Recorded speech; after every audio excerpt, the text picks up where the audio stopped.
ஒரு நாள் எறும்புக்கும் கழுகுக்கும் போட்டி நடந்துச்சு. மலை உச்சியை யார் முதல்ல போய் தொடுறாங்கிறது அந்த போட்டி. அந்த கழுகு சிரிச்சுக்கிட்டே எறும்பு கிட்ட சொல்லிச்சு, நான் சட்டுன்னு பறந்து போய் மலை உச்சியில உட்காந்துருவேன், நீ பொறுமையா ஊர்ந்து ஊர்ந்து வர்றதுக்குள்ள போட்டியே முடிஞ்சு போயிடும்னு கேலி செஞ்சுச்சு.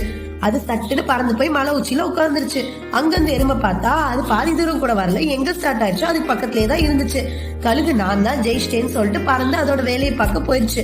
பல நாட்களுக்கு அப்புறம் கழுகு அந்த மலை பக்கமா பறந்துகிட்டு இருந்துச்சு. அப்ப திடீர்னு ஷாக் ஆயிடுச்சு. ஏன்னா அந்த எறும்பு இன்னும் மெல்ல மெல்ல நடந்து நடந்து மலை உச்சிக்கே வந்துருச்சு. ஆச்சரியமா எறும்பு கிட்ட கேட்டுச்சு, நீ எப்படி இங்க வந்த? அதுக்கு எறும்பு சொல்லுச்சு, எல்லார் வாழ்க்கையிலும் வெற்றிங்கிறது ஒண்ணு கண்டிப்பா உண்டு. என்ன அது உனக்கு ஈஸியா ஃபாஸ்டா வந்துருச்சு, எனக்கு கிடைக்க ரொம்ப லேட் ஆயிடுச்சு, அவ்வளவுதான். நானும் வெற்றி பெற்றேன் பாத்தியா. எல்லார் வாழ்க்கையிலும் வெற்றிங்கிறது கண்டிப்பா உண்டு. இதை அடைய தன்னம்பிக்கையை விடாமுயற்சியை மட்டும் இழந்துராம இருந்தா போதும்னு எறும்பு கழுகு கிட்ட சொல்லுச்சு.